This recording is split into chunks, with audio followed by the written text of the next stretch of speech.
I never imagined my life would turn into a story I would one day tell with tears in my eyes and calmness in my voice. When I got married, I thought I was stepping into a future filled with trust, love, and peace. I thought I was joining a family that would welcome me, protect me, and treat me as their own. I believed in the soft promises my husband made.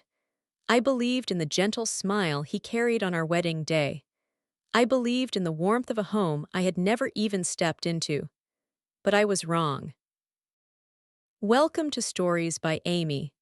I share new life stories here every day, and I'd really appreciate it if you hit subscribe and liked my video.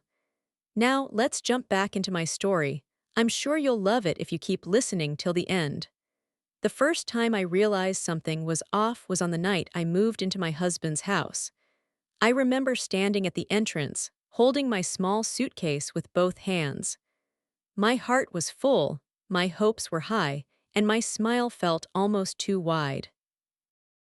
I looked at my new family, waiting for someone to say, "Welcome home."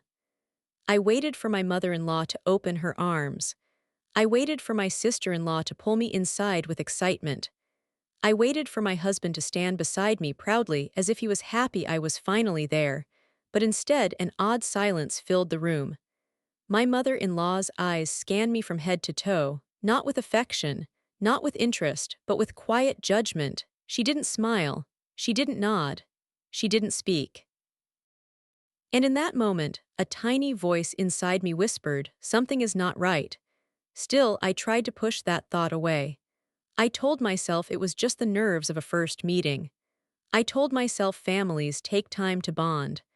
I told myself I should be patient, gentle, and understanding. And so I took a step forward, and then another, entering a home that would soon feel like a cage I couldn't escape. In the days that followed, I began to see small signs, small cracks. Small moments that made me question where I truly stood in that house. A cold look here, a whispered comment there, a dismissive wave of the hand. A door closed just a little too loudly when I walked by. My husband stayed quiet through most of this. And that silence, his silence, would slowly become the heaviest burden I carried. But at that time, I didn't know what was coming. I didn't know what kind of mental walls would be built around me. I didn't know how deep the cruelty would go. I didn't know how much strength I would have to find within myself just to keep breathing. You see, people think toxic marriages are loud. They think there is shouting, fighting, breaking, anger. But the worst kind of toxicity is quiet. It hides behind polite smiles. It hides inside walls that look normal from the outside. It hides behind the idea that family is family, even when that family slowly destroys you. And that's what happened to me. I was trapped.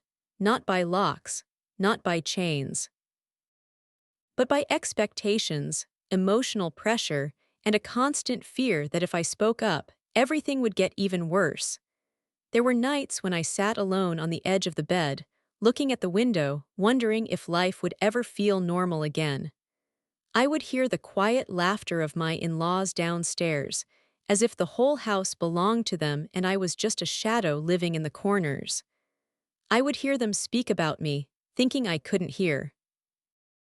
I would hear my name said in ways that made me feel smaller and smaller every day. I didn't cry much. I didn't shout. I didn't fight back. I just kept everything inside, hoping that things would get better someday. But someday never came. Instead, things got worse. Much worse. And when I reached the point where I felt completely alone, completely unheard, and completely unwanted, I made a quiet promise to myself. One day, I will walk out of this house with my head held high. One day, they will regret underestimating me. One day, I will take back my life and more. This is the story of how I survived a toxic marriage. This is the story of how I escaped my in-laws' cruelty.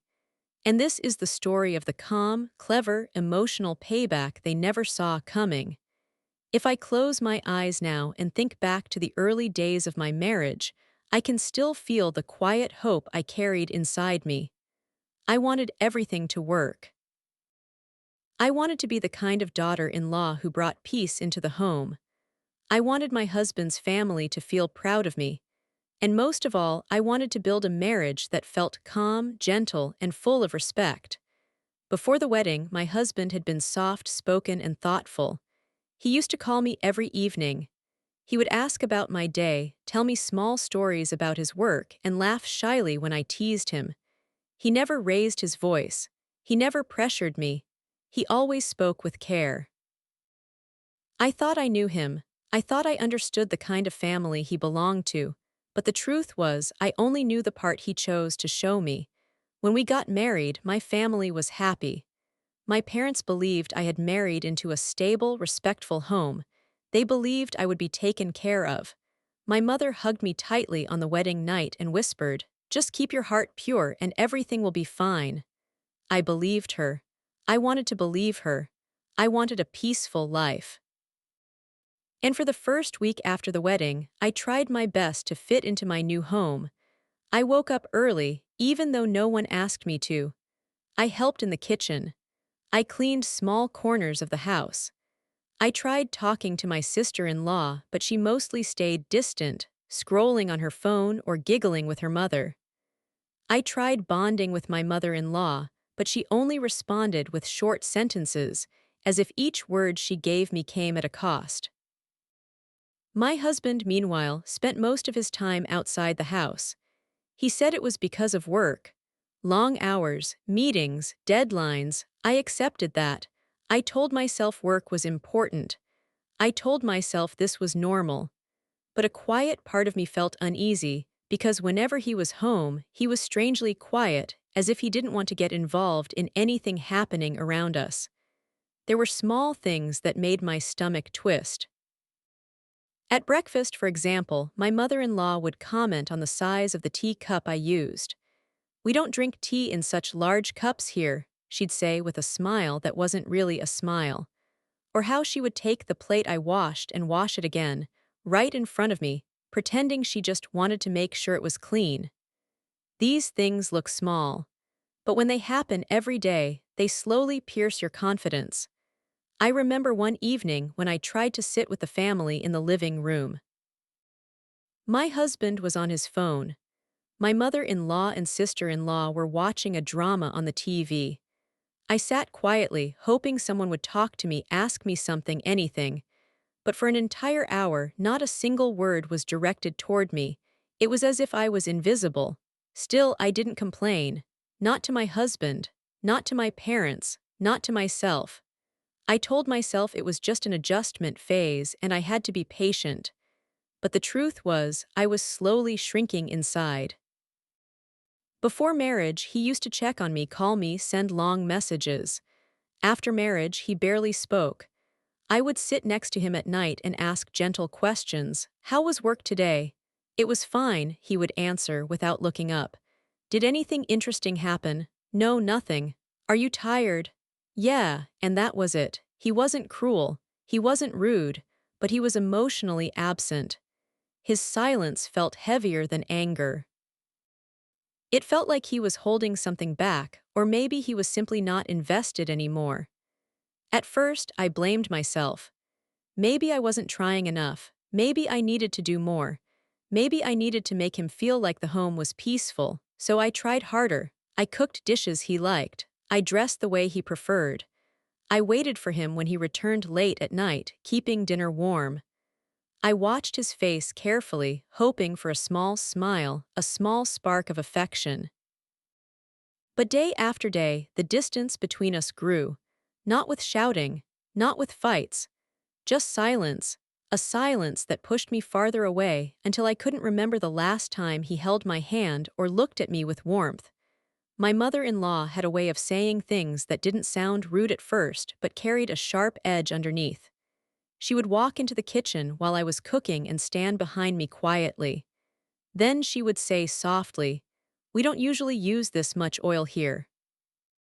We don't cut vegetables like this. We don't make rotis this shape." Or she would comment on my clothes, "This color doesn't suit you. Why don't you dress more like my daughter? Your style is very simple, maybe too simple." Every word felt like a small cut. My sister-in-law followed her mother's attitude. She didn't speak much to me, but when she did, it was usually to compare me to someone else. My friend's Babhai cooks so well. My cousin's Babhai is very stylish. My aunt's daughter-in-law always helps with everything. Each sentence had the same message: you are not enough. But the strangest part was the way they behaved when guests visited the house. Suddenly, my mother-in-law's voice would soften. She would introduce me politely. She would say things like, "She's still adjusting, but she's learning," as if I was a child who needed supervision. They were not physically cruel. They were not openly disrespectful. They were quietly shaping a world that made me feel small, unimportant, and out of place. And the worst part, my husband pretended not to notice. I didn't tell my parents anything. I didn't want to worry them. My mother would ask, "How is everyone treating you?" And I would lie gently, saying, "Everything is fine. I'm still getting used to things, but it's okay." My father would say, "Marriage takes patience. Don't take small things to heart." And I would nod, even though inside I felt like I was slowly disappearing. Sometimes I would go into the bathroom, close the door, and sit quietly on the floor. Not to cry loudly, not to scream, just to breathe. Even breathing felt heavy in that house. But I convinced myself it was still too early to judge. I kept thinking maybe things will change. But things didn't change. They only became clearer. There were tiny moments of kindness from people outside the home: neighbors, shopkeepers, distant relatives that I held onto like fragile pieces of hope. A neighbor auntie once saw me at the market alone and said, "You're new here, right? It takes time, don't lose heart." Her voice felt warmer than anything I had heard inside my own home. Another time, a cousin of my husband visited and smiled warmly at me, saying, "You're very polite, you'll settle in well." It was a small sentence, but it reminded me that I wasn't the problem. These tiny kindnesses didn't fix anything, but they kept me from breaking completely. Over time, I began to see how the house really worked. Everything, every decision, every rule, every conversation revolved around my mother-in-law. She controlled the daily routine, the finances, the chores, the relatives, and even my husband. My husband was not a bad man. He was simply used to the system. He had grown up listening to his mother's opinions, following her directions, seeking her approval. He wasn't brave enough to stand up against her, not because he didn't care for me, but because he didn't know how. He expected me to adjust to them. They expected me to disappear into their ways, and I expected myself to stay strong. But silently, the pressure was building. The first clear sign that something was truly wrong happened late one night, about 2 months into the marriage. I was in the kitchen, cleaning up after dinner. My mother-in-law and sister-in-law were in the living room whispering. I could hear my name. My heart began to beat faster. Their voices were soft, but the walls were thin. My sister-in-law said, "She's too quiet, I don't like her." My mother-in-law replied, "Quiet girls are harder to control." Then she added, in a tone I had never heard before, "We have to make sure she follows our way. If not, she will become a problem." I froze. It was the first time I truly understood that their coldness was not accidental. It was intentional. It was planned. They didn't want me to be part of the family. They wanted me to obey, to bend, to break if needed, but never to stand on my own. That night, as I lay beside my husband, I wanted to tell him what I had heard. But he was tired and distant, and I felt scared of saying anything that might turn him against me. So I stayed quiet. I tried to sleep. The words repeated in my mind: "Quiet girls are harder to control." From that day onward, something changed inside me. I began observing more carefully. Every gesture, every whisper, every smile that wasn't real, every word that carried judgment, but I didn't show it. On the outside, I remained calm. I did my chores. I spoke politely. I didn't argue. I didn't complain. I didn't run to my parents. I didn't confront anyone. I simply watched, listened, and learned. And slowly, quietly, I started preparing myself for the storm I knew was coming. Not because I wanted a fight, but because I could feel one coming. The early months of my marriage were quiet in a painful way. I was always present, always trying, always hopeful, yet always left out. But the true rise of conflict did not begin with one big event. It started with small, daily moments that slowly turned into patterns and then into painful realities. It began with comments, then expectations, then accusations, then emotional pressure so heavy that even breathing felt like a task. And through all of it, I stayed silent, observing every detail, learning the way this family worked, trying to understand why things were turning darker each day. One morning, about 3 months into the marriage, I noticed something that I had been trying very hard to ignore. My husband had stopped asking me anything about my day. He no longer looked at me with curiosity. When I spoke, he barely responded. When I smiled, he didn't smile back. When I tried to make conversation during dinner, his eyes were always on his phone. It felt as if the man who once cared for me had become a stranger. I remember this moment clearly. I cooked his favorite meal that evening. I placed the food gently in front of him. He looked at the plate briefly. Then he called out to his mother, "Amy, can you taste this and tell me if it's okay?" My heart dropped. His mother walked over, took a small bite, and frowned slightly. "It's fine," she said, "but it could be better." She didn't say it kindly, she didn't offer guidance, she just gave a plain judgment. My husband nodded and began eating. He didn't even look at me once. Later that night, I asked him softly, "Was something wrong with the food?" He replied without emotion, "No, but Amy knows these things better." A simple sentence, but it told me everything. His mother's opinion was the only opinion that mattered in that house, and my place was somewhere below the last step. Slowly, the work in the house began shifting toward me. At first, it was small. Can you chop the vegetables? Can you wash these dishes? Can you handle breakfast today? But within a few weeks, the entire house seemed to land on my shoulders. I woke up earlier than everyone, cleaned the kitchen, prepared breakfast, made tea, swept the floors, washed laundry, ironed clothes, prepared lunch, and handled every small task that nobody wanted to do. My mother-in-law watched everything without lifting a finger. She sat on the sofa, giving instructions in her soft but sharp voice. "The sink is not clean. Wipe the counter again. The rotis need to be thinner. Use less salt. Fold the clothes neatly." And whenever something wasn't perfect, even if it was a tiny detail, she would repeat the same sentence. "You are still new, you will learn." But the tone wasn't encouraging, it was dismissive.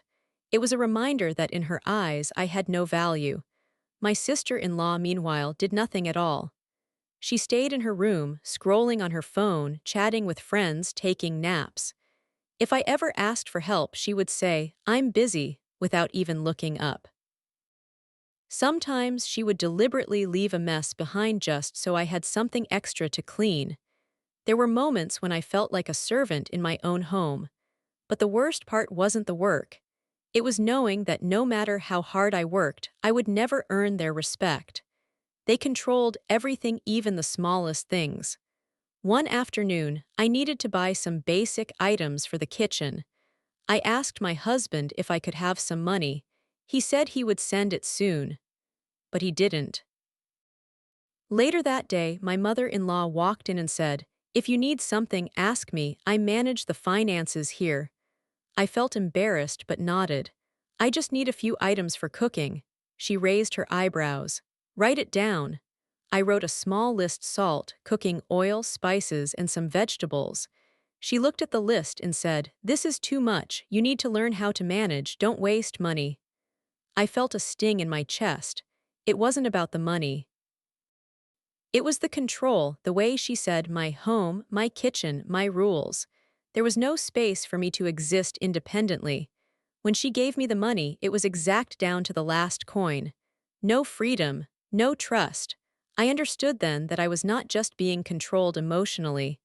I was being controlled financially too. The first argument, the first real conflict, happened on a quiet Sunday morning. My husband was home. My mother-in-law was in the kitchen and my sister-in-law was in the living room. I was preparing tea. While I was pouring tea into cups, a small drop fell onto the tray. Just one drop. My mother-in-law saw it and said sharply, "Look what you did, you are so careless." I froze. My husband looked up from his phone and sighed heavily as if I had done something terrible. "It's just tea," I whispered. Her voice rose slightly, still controlled but cutting. "This is not how things are done in this house." My sister-in-law smirked, and then my husband said something that broke me a little. "You should be more careful. Amy shouldn't have to explain everything." I felt heat rising behind my eyes, but I kept my voice calm. "It was only a drop." My mother-in-law shook her head. "It's not the drop, it's your attitude. You need to respect the home you live in." Respect? I respected everything. I followed every rule. I spoke softly. I worked endlessly. I didn't complain, but nothing was enough. I realized then they weren't upset about tea. They wanted control. They wanted power. They wanted someone to blame whenever something went wrong, and I was the easiest target. As weeks passed, my inner world began to change. I became quieter, more reserved, more careful. I watched every word I said, every step I took, every expression on my face. I felt like I was living under a microscope. If I smiled too much, my mother-in-law said, "Why are you smiling like that?" If I stayed silent, she said, "Are you upset? Why are you behaving strangely?" If I spoke up softly, she said, "Don't talk back." I couldn't win. There were nights when I lay awake, staring at the ceiling, feeling like my life was slipping away. I felt trapped between silent emotional attacks and the heavy expectation to stay calm. I was losing myself. The first major incident happened about 4 months into the marriage. It was small in action but huge in meaning. My parents had sent some homemade snacks for me, simple things like sweets and snacks. My mother-in-law saw the bag and said casually, "What's this?" "My mother sent some things," I said with a smile. She opened the bag, looked inside and said, "Do not bring unnecessary things into my house. We don't need these." I froze. "These aren't unnecessary, my parents just wanted to send," she cut me off sharply. "Did I ask? This is my home. Things will enter only with my permission." My husband walked in at that moment.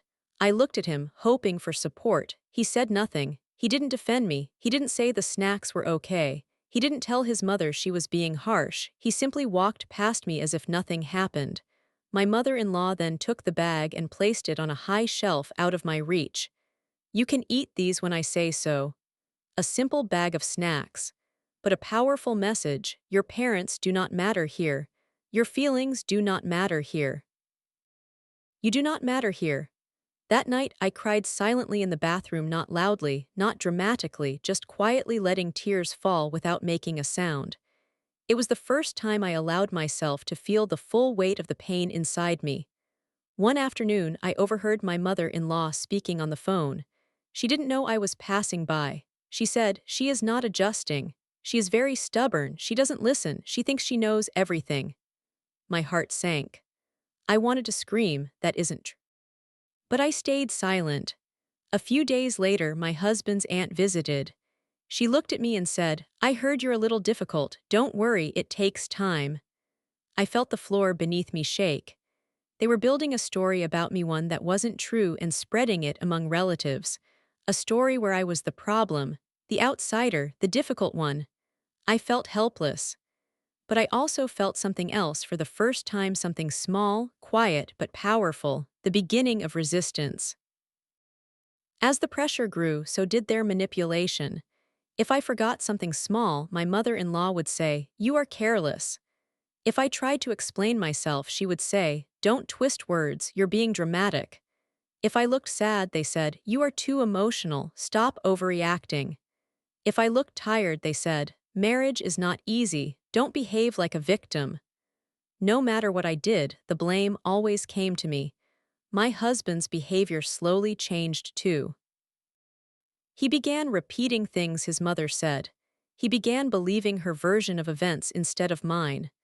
One night, when I tried talking to him about how I felt, he sighed deeply and said, Maybe you're overthinking everything." I wanted to scream. I wanted to shake him and say, "I am not imagining this," but I only said, "I'm trying, I really am." He didn't respond. He turned off the light and went to sleep. I lay there awake, feeling like the walls were closing in on me. Every toxic story has a moment when things go too far, a moment when the pain becomes too much to bear. For me, that moment came on a rainy afternoon. It was a Sunday. I had spent the entire morning cleaning the house. My sister-in-law had invited her friends over without telling me. They came at lunchtime. My mother-in-law said to me, "Make tea and snacks for them."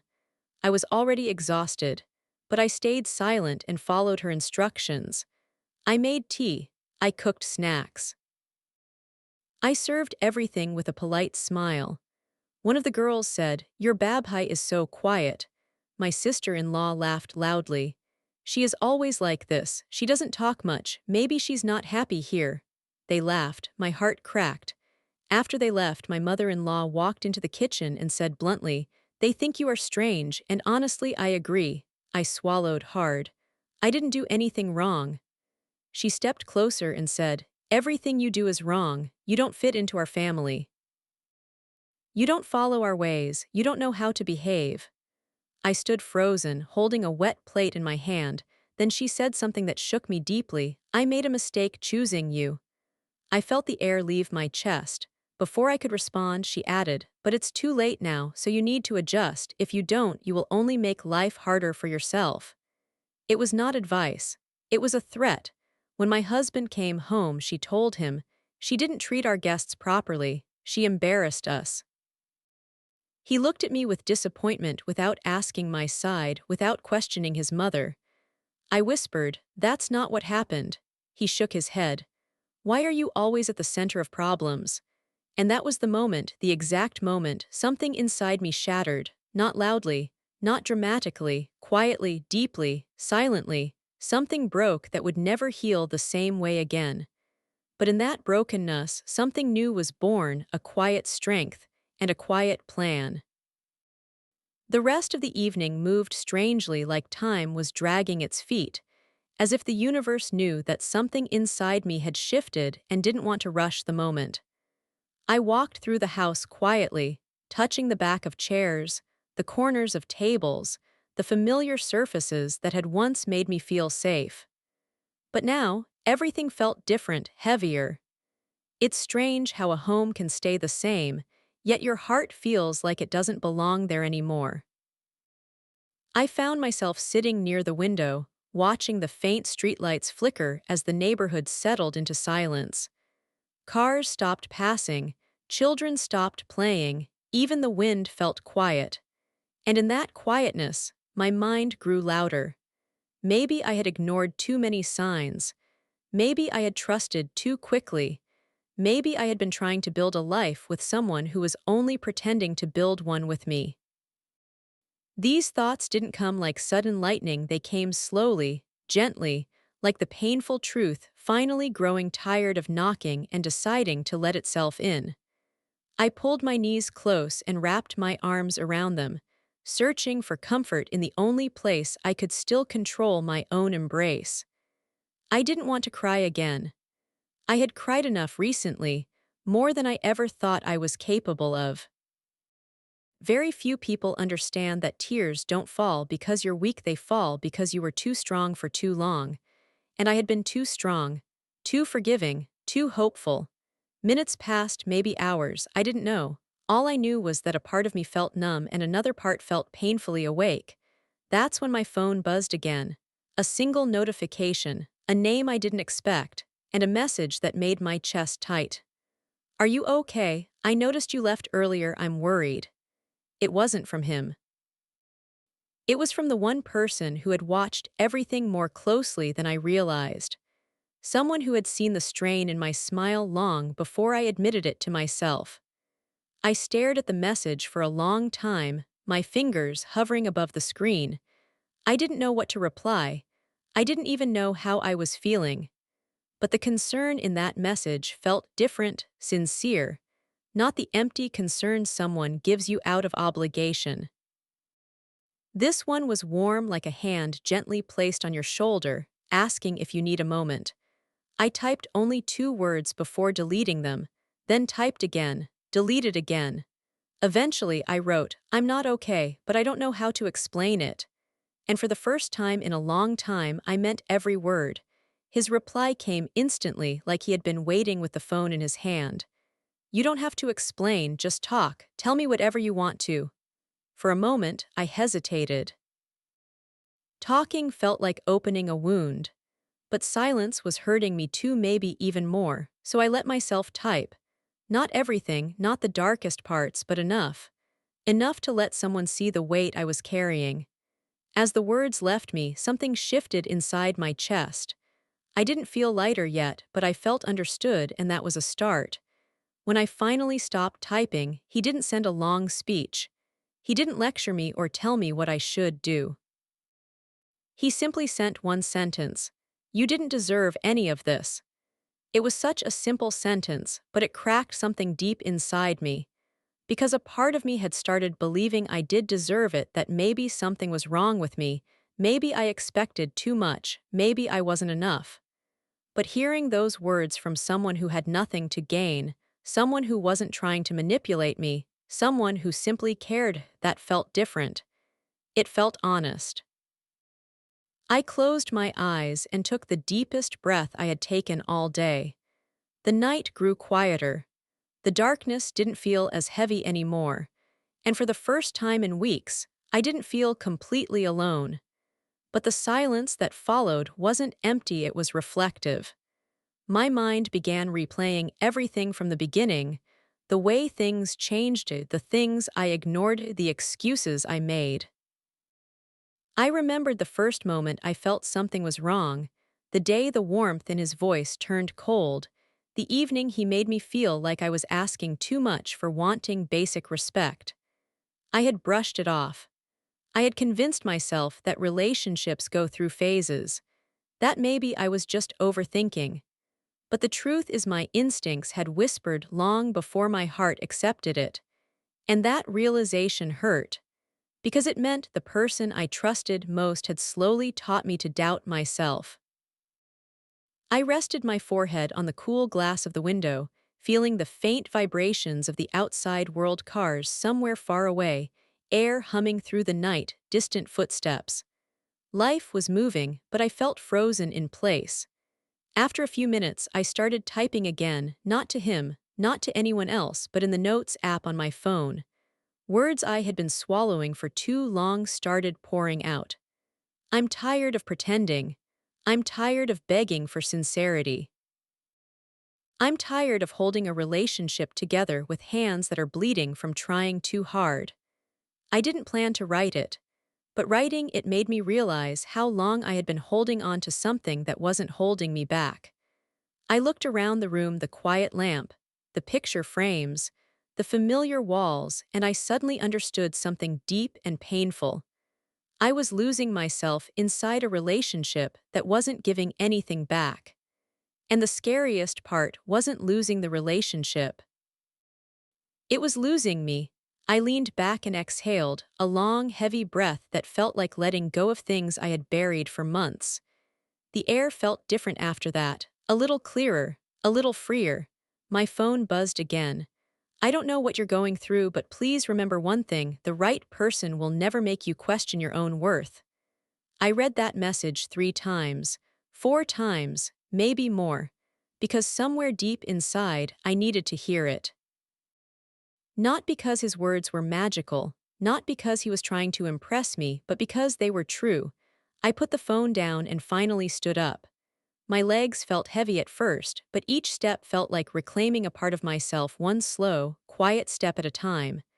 I walked into the living room, took a deep breath, and said softly to myself, "I deserve better than this confusion, better than this emptiness, better than this version of love." And for the first time, I believed it. No tears. No shaking hands. No breaking voice. Just truth. Quiet, simple truth. The kind that doesn't scream but settles into you like a sunrise, slowly, gently but undeniably. And that's where part 3 truly ends, not with chaos, not with confrontation, but with a shift. A quiet, powerful shift inside someone who finally realizes sometimes the beginning of healing is simply accepting that you've been hurting.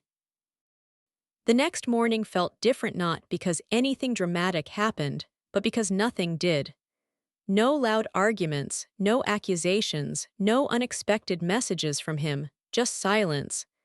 But sometimes silence is louder than anything else.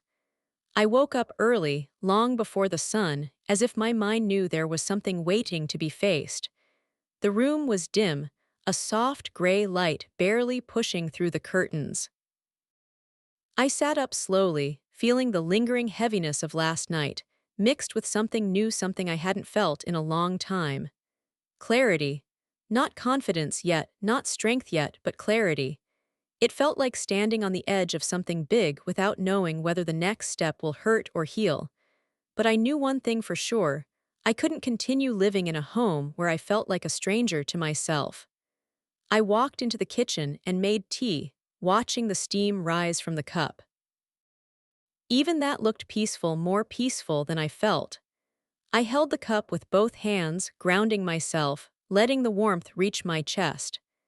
As I stood there, the memories of last night replayed, the message, the honesty, the realization that I deserved better than confusion. My thoughts wandered back to him, his recent behavior, his growing distance, the way he used to look at me compared to now. It wasn't the kind of distance that comes from stress or tiredness.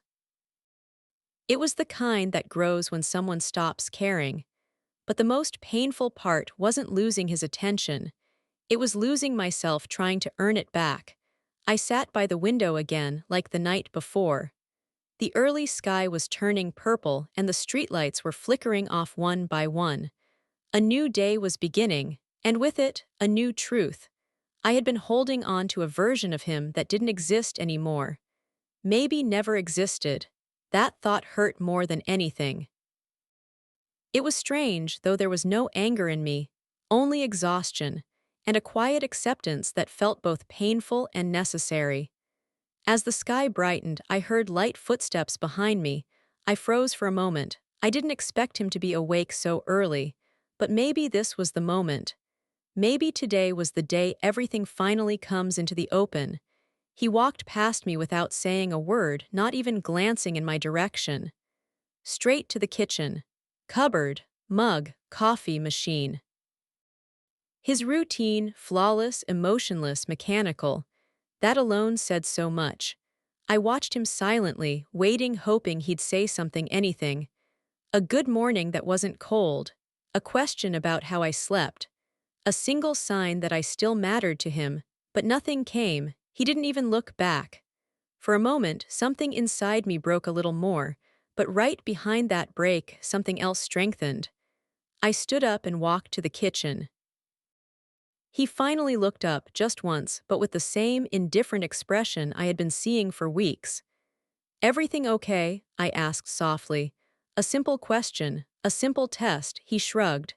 "Yeah, why?" That single word, why, carried so much weight, as if he had no idea, as if he hadn't been distant, as if nothing between us had changed. "I just wanted to check," I said quietly. He didn't respond. He just focused on his coffee, avoiding eye contact like he was avoiding the truth. I realized something in that moment. You can't force someone to care. You can only stop breaking yourself trying to make them. I walked away before the silence could hurt me again. Later that afternoon, I went outside for a walk, something I hadn't done alone in a long time. The air felt different outside, lighter, more open. The sky was a soft blue, and the breeze carried that scent of upcoming change that you can feel more than see.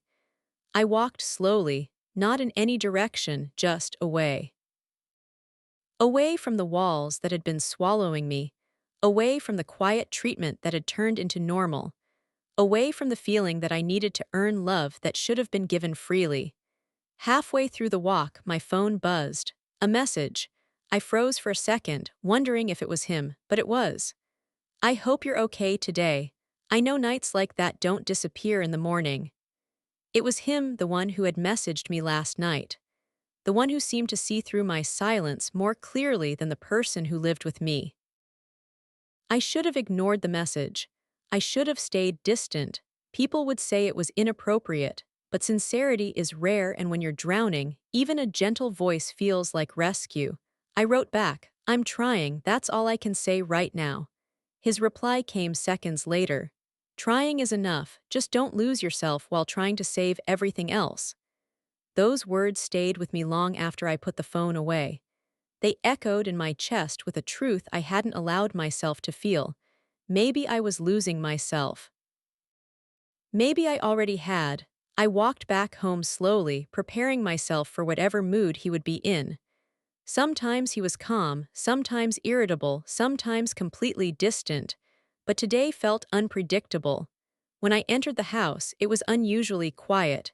He was sitting on the sofa, staring at his phone with a strange look on his face somewhere between guilt and defensiveness. The moment he looked up at me, I knew something was wrong. "What?" I asked gently. He hesitated, then held up his phone. "I saw your messages," he said slowly. My heart dropped. "What messages?" I said, even though I already knew. He squinted at me. "Don't act like you don't know." He stood up and walked toward me, stopping just a few steps away. "You've been talking to someone. Who is he?" The irony almost made me laugh.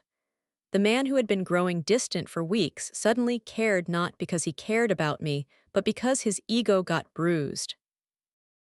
"It's not what you think," I said quietly. "Then what is it?" he snapped, his voice sharper now. "Because from here it looks like you're running to someone else." I stayed calm. My silence made him even angrier. "So you just tell strangers about our relationship now? You go crying to someone else instead of talking to me?" he demanded. I took a breath. "I tried talking to you," I said softly. "For weeks, but you weren't listening." He scoffed. "Oh, so now it's my fault." I didn't answer. I didn't need to. The truth was already hanging between us, heavy and undeniable. His jaw tightened. "You're unbelievable." For a moment, I thought he would walk away, but instead he stepped closer, lowering his voice. "Tell me the truth, do you like him?" I closed my eyes for a second. Not because I was guilty, but because I was tired, so tired. When I opened my eyes, I spoke with a calmness that even surprised me. "I like the way he talks to me," I said quietly. "I like the way he listens. I like the way he makes me feel like my feelings matter. And I'm sorry, but I don't get that from you anymore." The silence that followed hit harder than anything he could have shouted. His face changed not into anger, but into something else. Shock, fear, realization. For the first time in a very long time, he looked like he understood he might actually lose me. "You're saying this because you're emotional," he said quickly. "You don't mean it." I shook my head slowly. "No, I mean every word." He stared at me like he was seeing me for the first time, like he didn't recognize the person standing in front of him. And maybe he didn't, because I wasn't the same person anymore. I wasn't the one who begged for his attention. I wasn't the one who held on to broken pieces hoping they'd magically fit again. I wasn't the one who blamed herself for everything. I had changed. Silently, slowly, but undeniably. I turned away first, something I had never done before. My heart was pounding, but not with fear, with clarity. As I walked down the hallway, he called after me. "Where are you going?" I didn't stop walking. "To find myself," I said quietly, and for once I felt the truth in my own voice. The door didn't slam. There was no fight, no revenge, no chaos, just a quiet ending and an even quieter beginning. Because sometimes the most powerful moment in a story is the one where a person finally chooses themselves. I did not leave the house that night. Part of me wanted to. A part of me wanted to walk out, breathe deeply, and never return. But leaving in the heat of the moment felt too easy, too rushed. I didn't want to run. I wanted clarity. I wanted truth. I wanted to understand the exact moment when everything had cracked, because only then could I rebuild myself properly. So instead of leaving, I stayed awake for hours, sitting quietly in the living room, replaying everything in my mind. The distance, the coldness, the way he spoke. The way he stopped speaking, the way he accused me, the way he blamed me, the way he didn't even try to understand. I watched the shadows shift on the walls as the night grew deeper.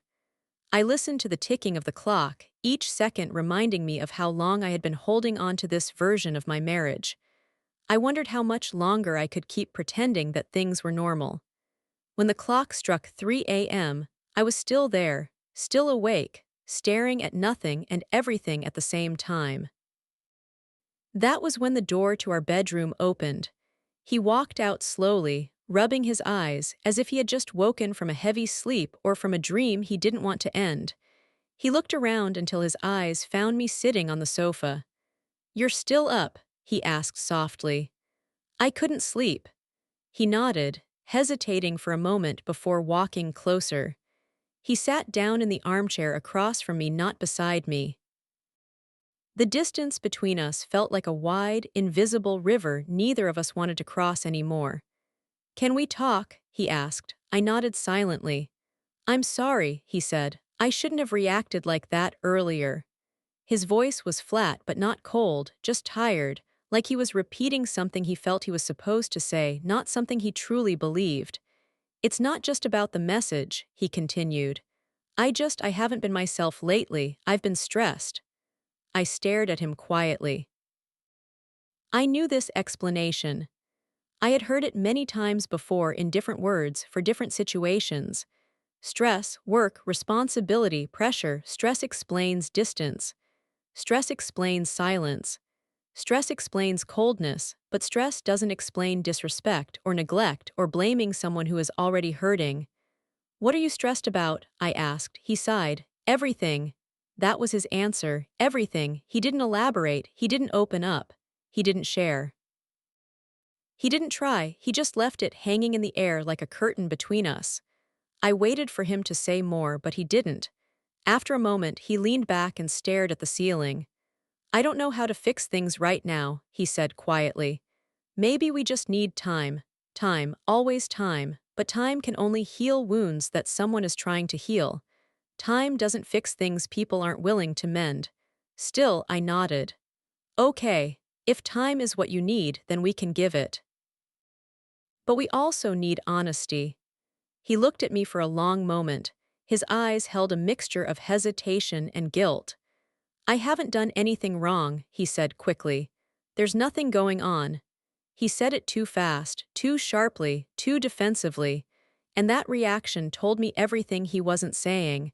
But I didn't push, I didn't accuse him, I didn't question him. I simply said, "Okay." Because sometimes silence is more revealing than questions. He stood up, lingered for a moment, then walked back to the bedroom without another word. I sat alone again, but this time I wasn't confused. I wasn't wondering. I wasn't blaming myself. For the first time, I saw his behavior clearly. He wasn't losing me because I spoke to someone else. He was losing me because he had stopped protecting our relationship long before that message was ever sent. And deep down, he knew it. I woke up early again, not because I was restless, but because something had shifted inside me. I felt calm, not peaceful yet, but calm like someone who had finally stopped begging themselves to stay in a burning room. I made breakfast quietly. Toast, tea, eggs, simple things. Things I used to do with love. Today I did them with purpose. He walked into the kitchen a few minutes later, rubbing his neck, looking tired. "Morning," he said. "Morning." He sat down. I placed a plate in front of him. He stared at it, then at me, then down again. "You don't have to, act normal," he said. I looked at him gently. "I'm not acting, I'm just living." He didn't respond. I didn't expect him to. After breakfast, he left for work. I watched him leave, not with sadness, but with a clarity that surprised me. I wasn't the same person I was last week, or last month, or even last night. Something had changed. Something inside me had awakened. And that was the first step toward everything that came next. By afternoon, my quiet day took a sharp turn. My phone rang, his mother. A small knot formed in my stomach. I answered after 2 rings. "Assalamu alaikum," she said, her voice calm but unusually firm. Wa alaikum assalam. I need you to come over, she said. Now, her tone wasn't a request, it was a command. What happened? I asked. Just come, she hung up. I stood there holding the phone, feeling that familiar uneasiness spread through my chest. Something was wrong, and I already knew, without even walking into that house, that the blame would find its way to me. I changed my clothes and left. The entire drive there, my heart stayed steady not because I wasn't afraid, but because I was done being afraid. When I entered their house, all three of them were sitting in the living room: his mother, his sister, and his aunt. Their faces were tight, serious, judgment-ready. They spoke first. What is happening between you and my son? Straight to the point, I stood there calmly. We are figuring things out, she scoffed. Figuring out what? You think a marriage is a game? You think you can just act emotional and expect us to fix things? His sister, arms crossed, added, We heard you're talking to some guy. Is that true? There it was, the accusation. The rumor had reached them faster than understanding ever had. I took a deep breath. I spoke to a friend, that's all. His mother leaned forward. A friend, while your husband is stressed and tired, I swallowed slowly. So he told you he is stressed? I asked. Yes, she said proudly. He said you've been distant, you've been cold, you've been ignoring him. I stared at her for a long second, and that was the moment I realized he had gone to them first. He had told his version of the story, not the truth, not the whole picture. Just what made him look innocent and me look guilty. I haven't been distant, I said quietly. I've been hurting. His aunt waved her hand dismissively. Every woman goes through this in marriage. Stop acting like you're special. His sister added, Maybe if you stopped expecting so much, he wouldn't pull away. I felt a familiar sting in my chest. Blame, always blame. If you're having problems, keep them inside your home, his mother said sharply. We don't want drama. I looked at her, then at all of them, and something inside me snapped, but not loudly. Not angrily, quietly, calmly, firmly. I am not here to take sides, I said slowly. I am here to tell you that the version you heard is not the full truth. Then tell us the truth, his mother challenged. So I did. I told them about the distance, the silence, the withdrawal, the accusations, the emotional coldness, the weeks of trying. The night he questioned me more harshly than he had cared for me in months. I spoke calmly, without blame, without tears, but when I finished, they looked at me with the same expression, the kind that said they had already chosen a side before I even opened my mouth. His mother stood up. Listen carefully, she said. Men make mistakes, they get busy, they get stressed, they get tired, but a wife must stay patient. If your marriage is breaking, it is your duty to hold it together, not his. His aunt nodded. Stop making small things big. His sister added, Maybe if you made him feel appreciated, he wouldn't have looked away. That sentence felt like a knife. A quiet, slow knife, but I didn't bleed, I simply inhaled, then exhaled. I understand, I said softly. Thank you for your time. And I walked out. They didn't stop me. They didn't call me back. They didn't ask if I was okay. Because to them I never mattered. Only their son did. Only his feelings mattered. Only his comfort mattered. As I stepped outside, the sun hit my face. Warm, soft, bright. I closed my eyes for a moment and whispered to myself, This ends now. Not the marriage, not yet, not the relationship, but the silence, the fear, the self-blame, the accepting of toxicity, the bending myself into shapes I was never meant to be. That version of me ended right there outside their house. The shift he never expected. When I reached home, he was already there. Waiting. The moment I walked in, he stood up quickly. Where were you? He asked. At your mother's house. He blinked. You went to them, they called me. His expression tightened. What did they say? They told me what you told them. He swallowed hard. I didn't want you to feel cornered. Then why did you tell them half the story? I asked softly. He opened his mouth, then closed it again. I didn't know how to explain, he finally said. I nodded slowly. And you didn't ask how I felt, I added quietly. You just assumed the worst. He looked down at the floor. I know. The silence stretched between us, heavy and suffocating.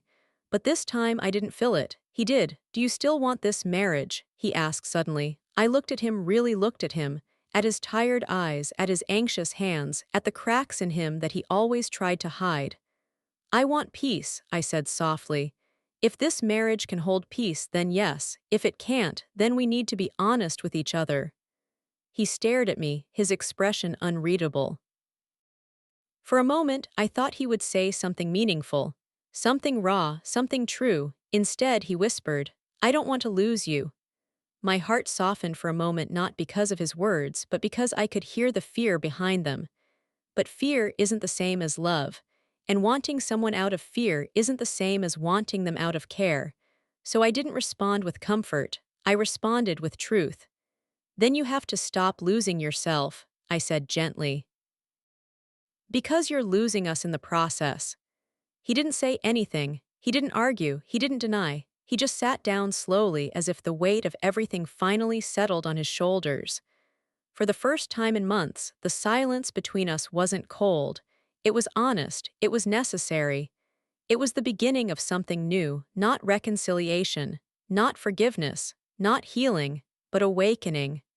The next morning didn't begin with sunlight, it began with heaviness. The kind of heaviness that sits on your chest before you even open your eyes, as if the world is quietly waiting to remind you of everything that went wrong yesterday. I lay there staring at the ceiling, listening to the faint hum of the fan, trying to slow down the chaos inside my mind. But memories have a cruel way of replaying themselves even when you don't want them to. His words, his accusations, his silence, every piece of it repeated like an echo I couldn't shut off. I finally dragged myself up, forcing my feet to touch the cold floor. I needed clarity, and clarity never came while lying down. So I walked toward the window, pulled the curtains open, and let the morning pour in. But instead of comfort, the sunlight made me feel exposed. Like the world could see my mess even if I tried to hide it. I wrapped my arms around myself, almost instinctively as if I needed to hold the broken parts in place so they wouldn't fall apart completely. That's when my phone buzzed. A message. For a second, my heart stuttered. A small fragment of hope flickered. Maybe it was him, maybe he wanted to fix things, maybe he knew. It was just my aunt checking in. I exhaled sharply. I didn't even realize I was holding my breath. But the message did something. It reminded me that I wasn't completely alone, even if loneliness felt louder than anything else right now. I texted her back something short, something that didn't reveal too much because I wasn't ready to open the floodgates yet. I wasn't ready to talk. I wasn't ready to explain. I wasn't ready to let anyone see how deeply this situation had carved its marks on me. The conversation I didn't want to have. Around noon, there was a knock on my door. 3 soft taps. Not demanding, not angry, just gentle. For a moment, I didn't move. I stood frozen, staring at the door as if I could will whoever was behind it to disappear. But the taps came again, patient and kind, like someone who knew I wasn't okay but respected the silence I had chosen. I walked slowly, opened the door a tiny crack and saw her. My neighbor, the same neighbor whose words had once changed everything. Her eyes softened instantly. Beta, can I come in? I didn't trust my voice enough to speak, so I simply stepped aside. She entered quietly, like someone entering a room full of sleeping children, carefully, respectfully. She wasn't here to interrogate me or to remind me of anything. She was simply present, and sometimes presence is all you need. She sat on the chair near the window while I sat on the edge of my bed. For a full minute, neither of us said anything. Only the distant sound of birds filled the air. I heard raised voices last night, she finally said. Not judgmental, not curious, just concerned. I swallowed. My fingers twisted in my lap. I knew she wasn't asking for gossip. She wasn't that type of person.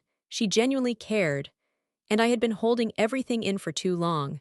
So the words began to spill. Not everything, not the deepest wounds, but enough.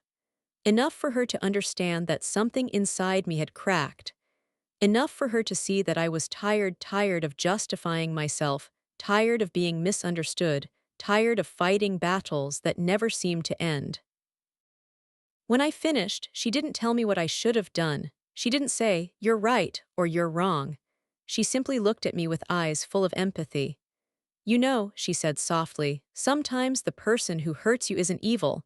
Sometimes they're just broken, and broken people act out of fear more than logic."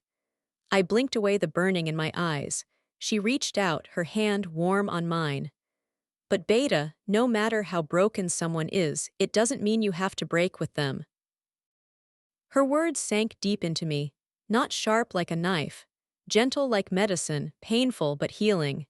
She stood, squeezed my shoulder and said, "Eat something, okay? Heartbreak is heavy, but hunger makes it worse."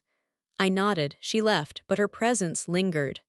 When memories become weapons, the house felt too quiet after she was gone. Silence has a strange ability; it can either calm you or torture you. For me today, it was the latter. My mind kept drifting back to him, his face, his tone, his disbelief. The moment he looked at me with suspicion instead of trust, it replayed in my head like a slow-motion nightmare. Why didn't he believe me? Why was his first instinct to accuse instead of understand? Why did the person I trusted most become the person who hurt me the deepest? I walked around the room aimlessly, touching things just to ground myself: a book on the table, the cold metal of the door handle, the fabric of my pillow. Little things, ordinary things. Because ordinary things don't judge you. Then I sat at my desk and opened my journal. A blank page stared back at me. I picked up the pen and began writing, not for clarity, not for healing, not for closure. Just because the silence inside me needed somewhere to go. I wrote about the moments that led up to everything. Tiny details I hadn't even realized I remembered. The way he used to smile at me when he thought I wasn't looking. The way his hand tightened around mine whenever he was worried. The way he once said, "You're the only person I can trust with my whole heart." I paused. That sentence, it felt like a cruel joke now, because last night he didn't trust me at all. My pen hovered over the page. A drop of water fell onto the paper. It took me a second to realize it was a tear, then another, then another. Before I knew it, I was crying silently, tears streaming down without a sound. Not loud, not dramatic, just quiet heartbreak. The kind that doesn't scream. Kind that sinks. The unexpected call around evening, my phone rang again. This time it was him. My heart jolted so hard I had to grip the edge of the table to steady myself. His name glowing on the screen felt like a wound reopening. I stared at the phone. Once, twice, 3 times, I didn't answer. He tried again. I still didn't answer. Not because I didn't want to hear him, but because I didn't trust myself not to break. On the third attempt, I let the phone ring until it stopped. Then a message came: "Please just talk to me once." My throat tightened. I sat heavily on the bed. What did he want? Another argument, another misunderstanding, or an apology? I didn't know. But for the first time, I realized something important. I wasn't ready. I needed space. Not to punish him, not to manipulate him, but to breathe, to think, to allow myself to feel everything without being interrupted by someone else's voice. I put the phone face down. I looked out the window. And for the first time in days, something inside me whispered, "It's okay to choose yourself right now." A quiet moment of strength as night settled in. I stepped outside. The air was cool, brushing against my face gently. The sky was dotted with stars, small, faint, distant, but present, much like the pieces of hope inside me. I sat on the old bench near the garden and closed my eyes. For a few minutes, I simply breathed. Slow, deep, deliberate. And in that moment, something subtle shifted inside me: not healing, not forgiveness, not clarity, but strength. A small, fragile strength, like the first flame of a candle in the dark, but it was enough. Enough to remind me that I hadn't lost myself completely. Enough to remind me that what happened didn't define my worth. Enough to remind me that heartbreak hurts, but it also teaches. When I finally went back inside, I felt slightly lighter, not fixed, not healed, but steadier. And that was enough for today. I remember the first morning after leaving that house. I woke up before the sun. My eyes opened slowly, as if they were still unsure whether the world outside was safe again. For the first time in years, I didn't hear anyone shouting my name from another room. I didn't hear footsteps outside my door, waiting for me to slip up. I didn't hear pots and pans banging in the kitchen as a reminder that I should wake up and begin my unpaid work. Instead, everything was quiet, the air was soft, the light was gentle. The room felt warm in a way that was almost unfamiliar to me. It was peaceful, too peaceful, and for a moment my mind didn't know what to do with that peace. I sat up slowly and placed my feet on the floor. The tiles were cold, but even that coldness felt comforting. It was honest. It wasn't pretending. It wasn't hiding anything. I looked around the room, the temporary room my parents gave me without a single complaint. The walls were plain, the curtains were simple, the bed was old, but it felt more like home than the big house I had lived in for so long. Maybe because love makes a place home, not walls or decorations. My mother knocked gently on the door. She didn't push it open. She didn't rush me. She didn't demand. She only asked softly, "Did you sleep well?" And I nodded.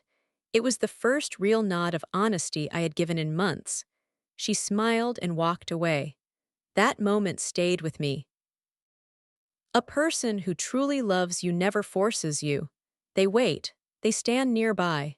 They speak gently. They don't pull you out of your darkness, they walk beside you until you can breathe again. I exhaled long and deep. I didn't realize how much tension I had been carrying in my shoulders, in my hands, in my chest. My body had become a container for fear, for worry, for the endless need to please people who never cared about me. And now all of that was slowly leaving me as if I could finally feel the weight lifting. But peace doesn't erase memory. And even in that quiet morning, the shadows of the past followed me. The faces, the words, the cold eyes, the silent cruelty. The way they treated me like a burden instead of a human being. They came back to me in flashes. But this time I wasn't afraid. I didn't feel small. I didn't feel trapped. I didn't feel helpless, because I was no longer inside their cage. I stood up, walked to the mirror, and looked at myself. My face looked tired, but my eyes felt different. There was a gentleness in them, a softness I thought I had lost, a spark I didn't expect to see again. For the first time in a long time, I whispered to myself, "You're safe now," and I believed it. Later that day, I walked outside, sat in the small garden, and felt the sun on my skin. It felt warm. It felt real. And it felt like the beginning of something new, even if I didn't yet know what that new thing would be. For now, healing was enough. But deep inside, a quiet strength was waking up. Not anger, not revenge, not bitterness, something calmer, something wiser, something steady. A part of me that wanted closure, not destruction. A part of me that wanted justice, but in a way that wouldn't poison my heart. A part of me that wanted to take back everything they stole from me, my dignity, my confidence, my peace. And in that quiet garden, with birds singing softly and the sun warming my hands, I made a slow, steady promise to myself. I will rise, not to hurt them, but to heal myself. And the story of that rise began that very moment. Healing is not sudden.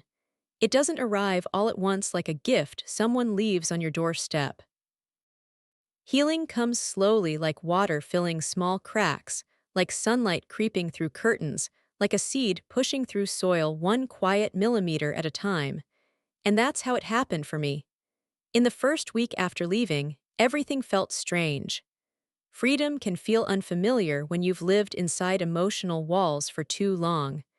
I didn't know what to do with my time. I didn't know what to do with my thoughts.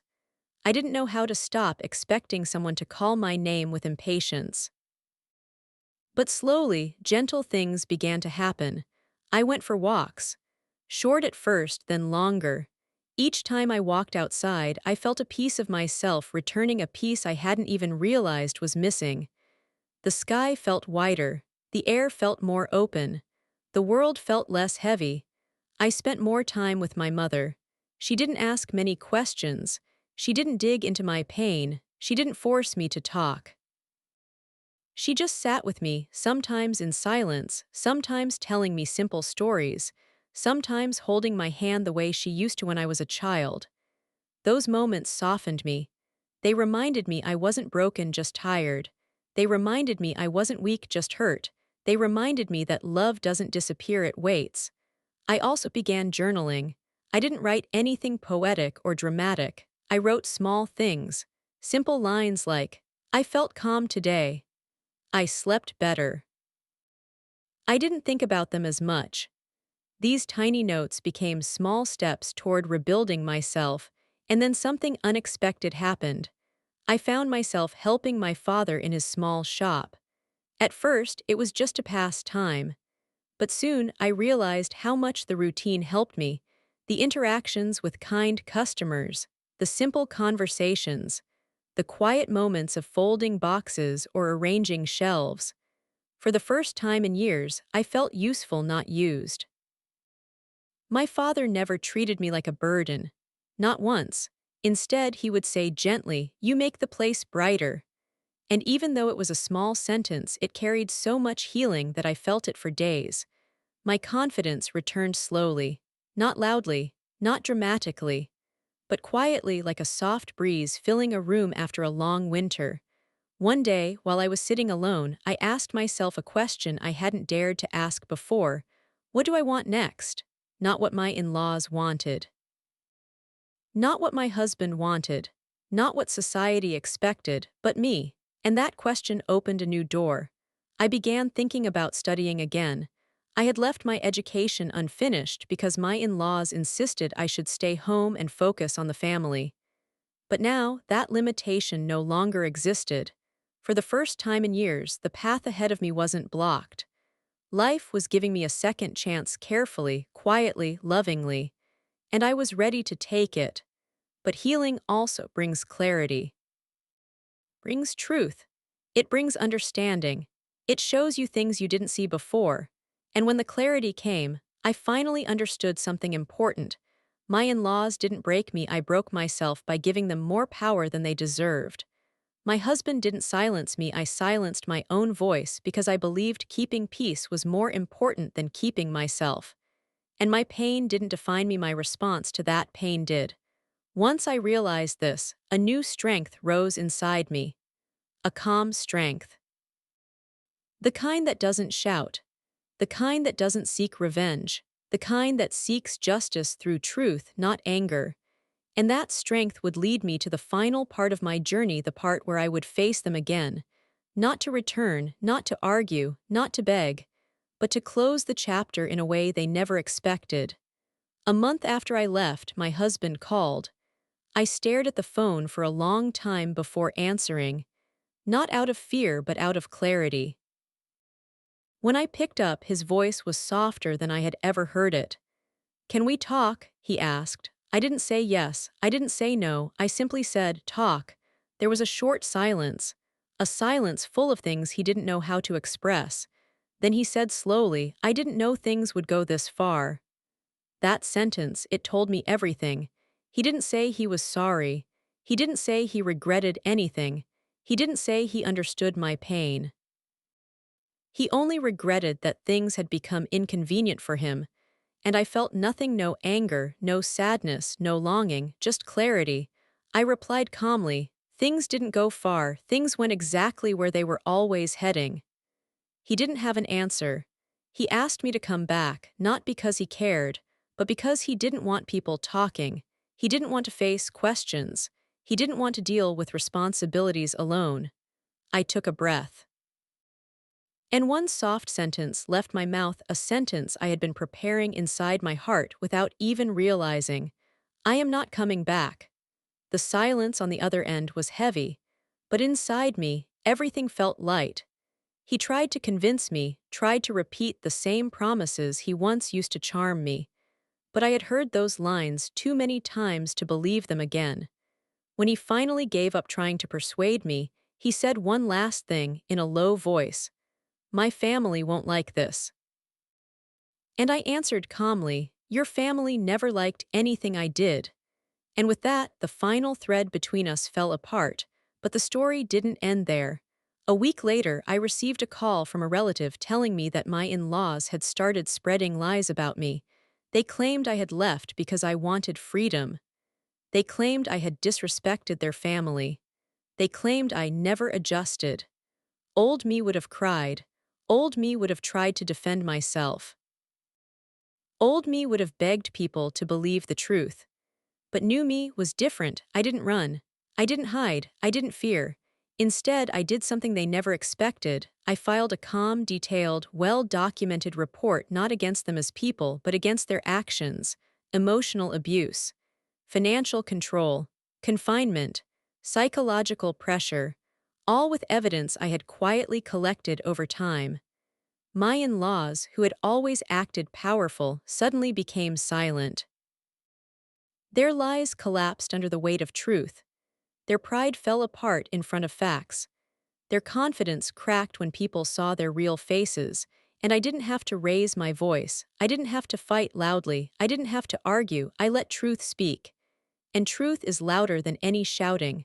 My husband tried calling again, this time sounding nervous, almost scared, but I didn't answer. My healing was not about hurting them. My healing was about freeing myself. And that freedom was complete now. One evening, sitting in my parents' garden, listening to the wind move through the trees, I whispered to myself, you did it. You closed the chapter without anger, without losing your peace. And in that moment, I knew something important. My ultimate payback wasn't revenge. My ultimate payback was becoming a version of myself they could never control again. The day I truly felt free didn't arrive with celebration or noise. It came quietly, almost unnoticed, like a small breeze that passes by and only later you realize how refreshing it was. I was sitting outside in the evening, watching the sky slowly turn from blue to gold, then gold to a soft shade of pink. The world felt gentle, peaceful, and safe, three feelings I had forgotten for a very long time. And as I sat there, I realized something simple but powerful. I had returned to myself. Not the version of me that lived in fear. Not the version of me that tried too hard to please everyone. Not the version of me that swallowed pain just to keep the house quiet. But the real me, the one who laughed softly, trusted gently, and loved deeply. Healing didn't erase the past, but it softened its edges. It turned the loudest pains into quiet lessons. It turned the darkest moments into gentle reminders of my strength. And it showed me something I had never seen clearly before. I survived something that was designed to break me. And not only did I survive, I grew. Weeks turned into months, and each day I felt a little lighter. My sleep improved. My smile became real again. My voice became stronger even when I spoke softly. People around me noticed the change, not because I acted different, but because I felt different. One afternoon, while helping my father in the shop, he looked at me with a warm smile and said quietly, "You have come back." And he was right. I wasn't just living again. I was existing with purpose, with clarity, with confidence, with peace. I continued studying, slowly catching up on the dreams I once left behind. I found joy in learning again, joy in progressing, joy in knowing that I was building a future no one could take away from me. My mother often watched me with soft eyes as if she was grateful I had returned to a place where love wasn't conditional. Sometimes she would say, "You look stronger now," and I would smile, not out of pride, but out of quiet relief. And that strength, the new, calm, steady strength, became the part of me I cherished the most. I didn't hate my in-laws. I didn't wish them pain. I didn't hope for their downfall. I didn't hold anger inside me, because anger is heavy and I had already carried enough weight in my life. Instead, I wanted only one thing: distance. Distance from their cruelty. Distance from their lies. Distance from the version of life they tried to force upon me. And life gave me that distance. My husband never called again after the truth came out. His silence didn't hurt me. It freed me. It reminded me that some people speak loudly only when they feel above you and fall completely silent when they can no longer control you. My in-laws stopped spreading lies when their own truth reached their doorstep. They never apologized, but I never expected them to. Apologies require awareness, and awareness requires kindness, two things they had never shown. My peace did not depend on them accepting their mistakes. My peace came from accepting myself. My peace came from walking away without hatred, without revenge, without bitterness. And as time passed, I finally understood what my true payback was. It wasn't the report I filed. It wasn't the truth they had to face. It wasn't the silence that returned to their house when I left. It wasn't the burden they now carried because I refused to carry it any longer. My real payback was freedom.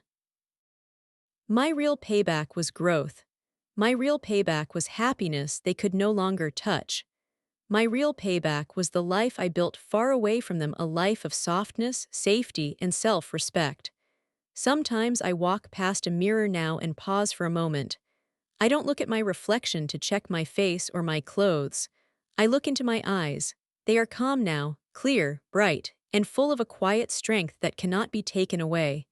And I whisper to myself, "You made it." Because I did. I made it through days that felt impossible. I made it through nights that felt endless. I made it through a marriage that felt like a cage. I made it through cruelty that tried to convince me I was worthless. But I found my worth again. I found my voice again. I found my peace again. And most importantly, I found myself again. Now, when I think about the future, I don't feel fear. I feel curiosity. I feel hope. I feel a sense of gentle excitement for the life I am still discovering. I don't know where the road ahead will take me, but I know I will walk it with steady steps, calm breath, and a heart that is no longer afraid. And if someone ever asks me what I learned from everything I went through, I will answer softly. I learned that leaving is not failure. I learned that silence can be strength. I learned that peace is worth fighting for. And I learned that healing begins the moment you choose yourself. This is not a story of revenge. This is a story of rising. This is a story of returning to the person I was meant to be, a person who knows her worth, a person who guards her peace, a person who survived, healed, and blossomed again. And as the sun sets on the final chapter of that painful part of my life, I close it gently without anger, without regret, without looking back. Because my story now is no longer about them. It's about me. And for the first time in a long time, that is enough.